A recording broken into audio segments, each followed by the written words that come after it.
All right, y'all. We got another story from Atlanta, Georgia. This happened a year ago, but I didn't see this, and I wasn't sure if anybody else heard or seen this situation. But apparently at the airports, they actually have police stopping drivers from soliciting passengers. So any passengers that goes there and tries to get like a private ride, um, they are stopping them. Now, I don't know if these drivers are actually, you know, because based on what they said, I don't know if they're actually like rideshare drivers or if there's some other funny business going on, or maybe they come from the taxi industry and they're trying to get some rides or whatever. But yeah, listen, we'll talk on the back end. I'm gonna let it play and then we'll have a conversation about it. But let's jump right into it. This is you walking through Hartsfield-Jackson Airport to the rideshare area. No, not yet. When someone offers to take you home. We don't have to go down to the rideshare area? No, I do. Okay. I live too. It's faster, they say. I'm right over here. Okay. I'm closer. Cheaper. You can do Venmo cash. If you want. But You're a rideshare driver, so they're not actually a rideshare driver. do I have to call you through the app? The hidden camera in my glasses capturing the conversations. Oh, you just give me the address? 4 people within an hour stopped me on the way to the rideshare pickup area offering a ride. I can't pick out where you want to do. Hey, do you need a ride? I work for Uber. I can take you home. Where do you live? This is Nicole Frazier. By the time I got to baggage claim, it's 2 o'clock in the morning. She recalls the recent early morning when this same thing happened to her. That to me struck me as just very odd because I know how the system works with Lyft and Uber, where you go to a certain section in Atlanta airport. She only approached me, single female, by myself. I was very fearful for my life. I was very uncomfortable. It just did not feel like his intentions was to get me safely home. There was no security around for me to even go to at that time. Atlanta police confirm this is happening more and more, and they're ramping up efforts to address it. We do conduct undercover details to target solicitors. Major Kelly Collier with APD's airport precinct says they've arrested and issued citations to multiple people for posing as rideshare drivers at Atlanta's airport, trying to coax travelers into their cars. What would be the motivation for them approaching people in the airport? For money, monetary gain. But Collier also said police are not counting out more sinister motives. I do fear that it would be some form of human trafficking and we would never see these people again. We have had some people say they're scared it's human trafficking. Is that a concern for you in this case? We're concerned about everything. 11 Alive Investigates dug into the police reports and found many of the rideshare imposters are repeat offenders, despite being banned from the airport. APD has already charged this man multiple times in 2024 for illegally trying to entice travelers into his vehicle. He even took off with one victim's luggage when airport security tried to intervene. I ain't got no warrant to search you. Search me for what? We dug into his criminal history and found more than 100 charges spanning several years, including assault, robbery, terroristic threats, DUI, and drug possession. A warrant for his arrest out of Clayton County listed him as a sexually violent predator and escape risk with violent tendencies who's armed and dangerous. Holy crap. When we showed his photo to Nicole, This was the guy. she recognized him as the man who approached her. That hurts. This hurts. That I could have potentially been a victim. Since January, police have charged several different people for posing as rideshare drivers at the airport. Police say if it happens to you, call 911. Which we did. Airport communication 911. So glad that I paid attention to that not right feeling about this person watching me that whole time. But I'm grieved. I'm actually grieved.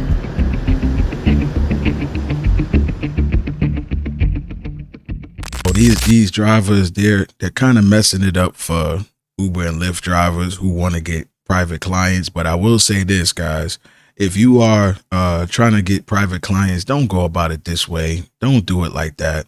I know you want to make some money. I know you don't want to get paid what the apps are trying to pay you, but try to build up a rapport. I don't think this is the way to go about it. That's just my personal opinion.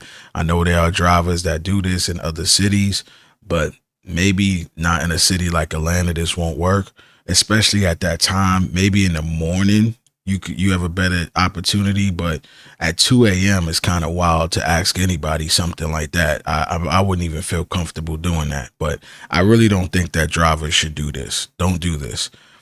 Take a passenger off the platform. Once you get them off the platform, if you want to give them a card, a business card, that would be the best way and the best solution. If you want to, if you have things in your vehicle, or if you don't and you want to put things in your vehicle, you could put a QR code in your vehicle, with access to your Venmo or access to your PayPal or even a website. You could use a website like Booksy. Booksy is an app that's for like barbers. You can use that. There's also another one my wife uses. I think it's called a QC or something like that. I forget the name of it. I'll put the link in the description though. And that's another one that's good for like people in health and beauty, but you could actually create a website and it works on both mobile and PC. And in the mobile version, you could actually create your website from the mobile version. So you don't even have to have a PC to do that.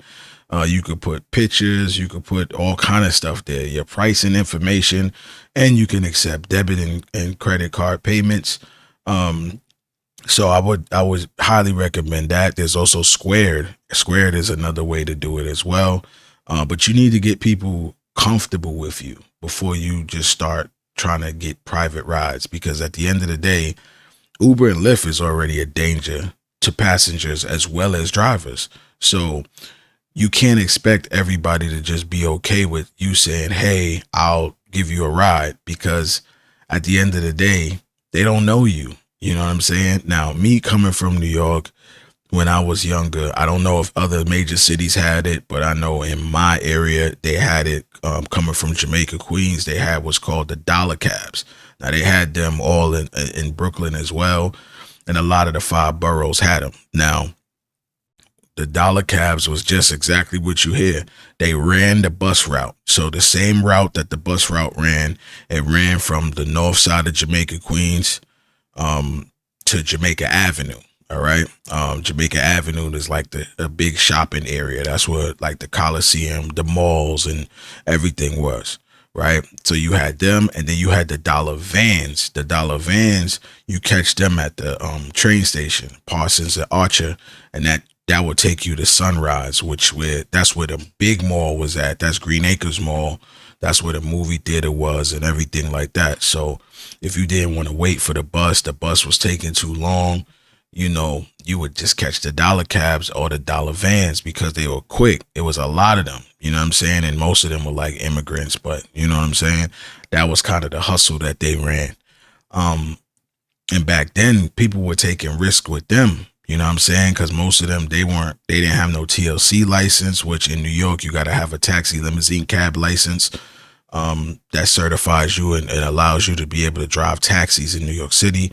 Most of them didn't have that. Most of them was illegal immigrants. They would get into accidents and jump out the car and run. You know what I'm saying? I know I know a lot of family members that happened to, where they would just jump out the car and run, So unfortunately, there's some people that have that same motto, but this is not the 90s anymore. You can't really get away with a lot of that stuff. Times have changed. Things have changed, and people are used to just going through the app and at least being able to, through the app, have your license plate, have a picture of you, your first name. They have way more information, and not to mention Uber and Lyft has all your information, your address, your phone number, everything. So if God forbid something is to happen, people feel more comfortable being able to report it to a source that can crack down on you. So don't do this, drivers. Please don't do this. Just go about it a whole different way. Build a rapport, or if you want to give a card after your ride, you could do that. Make conversation. Find out how frequently they fly, if they go back and forth, or if they need Ubers often. If it's a person that doesn't really fly or do anything that often, you still could tell them like, hey, the next time you fly, if you want, you could contact me directly and I could come and get you. But then also, I would say try to get people are going to be frequent flyers, people that, are going to use the services more often, because a one-off or a person who flies once in a blue moon still might not feel comfortable with going through you outside of the app. So, and just know that that's going to happen. You're going to get people who are going to take your card. They're going to say that they're okay, but then they're going to end up not wanting to utilize the services because they're just not comfortable, point blank period. So know that that comes with the territory. And for all my people in Atlanta who are passengers trying to get home, please be safe out there, man, because like you saw with the one guy, he had a bunch of like assault charges. He had a sexual a charge, you know. Be careful, man, because that could be a situation too where it is sex trafficking or it could become a sexual assault case. But just be careful, y'all, and you know, keep your eyes and ears open. I understand why some people just won't be comfortable, and I'm pretty sure after this news report, if many people saw this, which I'm almost certain they did, it's just going to make it even harder for good drivers who actually want to make more money and not have these apps tapping into their pockets so much. It's going to be difficult for them. So I don't know, man, but y'all let me know what y'all think down in the comment section below. I know I got a little winded on this one, spoke a little bit, but I really wanted to give my opinion and not just, you know, make a quick video showing the, you know, what happened. I actually want to discuss these things. So do y'all like this style, like where I talk a little more about the topic, or just kind of show it to you and just move on? All right. So I'm out. Peace.